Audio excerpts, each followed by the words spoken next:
JJ? Nice crisp 100. Sliding into the wallet. This is becoming an expensive friendship with you, my man. The reason people run it twice is because they're trying to reduce variance for tens of thousands, if not hundreds of thousands of dollars as poker professionals, which is a pretty reasonable thing to do. If they wanted to just flip coins or play baccarat for the money, they would do that. They're trying to play in edge spots, and pre-flop all-ins are very low edge spots. Now, certainly there are some games where it behooves you to run it once. Ooh, got an action flop here, though. Both players with 2 overs and a flush draw. You couldn't just fold, huh? Uh-oh. Uh-oh, JJ. Oh, my God. And they are very, very deep, so we're probably not going to see too much craziness happen, but with these two guys, you never know. And it is going to be very hard to put Jung on a higher flush. We've seen him absolutely get after it so far. Yeah, and I think if you're Jew playing this deep, you're just calling. Yep. Like, you're not putting in more chips Absolutely. this deep and putting yourself in a tough spot. That's how I would play this spot, but let's defer to Jew. And this is a spot where being deep actually helps you lose less. If he had a stack of, let's say, 30, 35,000, you'd be trying to figure out how to get all the money in here.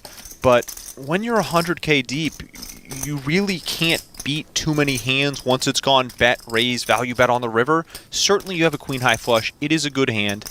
It's just not as good as it would be with wider ranges and a shorter stack.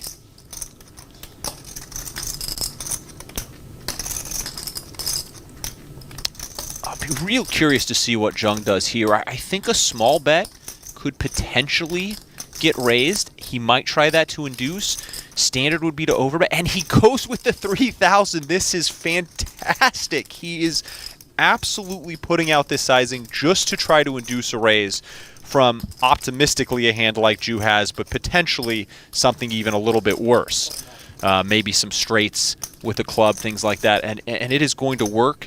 Jew puts in the small raise, targeting 2 pair plus, probably targeting straights mostly.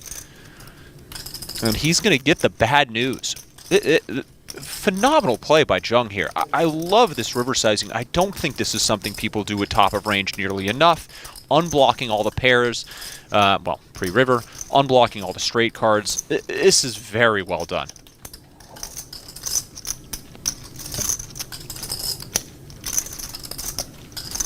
Wow, I floated out that idea of him betting small to induce, not really thinking he was the type of player who was going to do it in this spot. He has an incredible grasp of his image.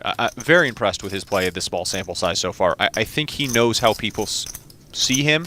Something that Bill Perkins does very well in the games that he plays is use his image to his advantage.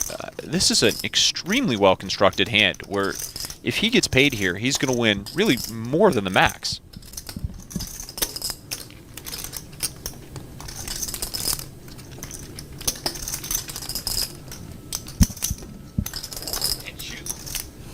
And Jew in a bit of a spot.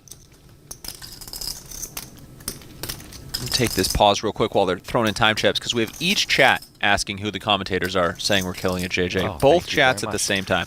We appreciate you guys. This is the legendary JJ De La Garza, who's always in here, and I am Thallow, more of a PLO player, but definitely enjoying this session in the Hold'em booth. This is a phenomenal game we have today. And I think they're mainly speaking of you, because you are crushing it, to be honest. And if you guys are liking the commentary, please do hit the like button. It is the only thing that we can really use as a reflection of how well the show is going, so we appreciate it. Jew is absolutely in the blender here. This is a brutal spot. You think he's heard about the nines hand already, JJ? I don't think so. I think they've probably played a session, or he's heard that Jung is action. And how often is Jung doing this with a worse flush and or just the naked ace of clubs? JJ, I'm going to tell you what, if somebody's 3-betting me on the river and I've got a queen high flush and they're wearing that jacket, I don't think I can fold. That jacket has bluff equity written all over it. And not only could Jung have the higher flushes, but the 6-7 of clubs is in the realm of the straight flush variety. So absolutely just in a spot that, let's just be quite frank, this spot in a 3-bet pot is just way underbluffed in reality. So Ju knows this, and he's just trying to face the reality of how tough is Jung. It is, but we did see the man rip in a $42,000 river bluff with pocket nines earlier with just the 9 spade blocker. So he is certainly capable. He's sporting a jacket that would also claim he's capable, and he's going to get paid here. Wow. Jung just playing everything to perfection so far today. Unbelievable line taken.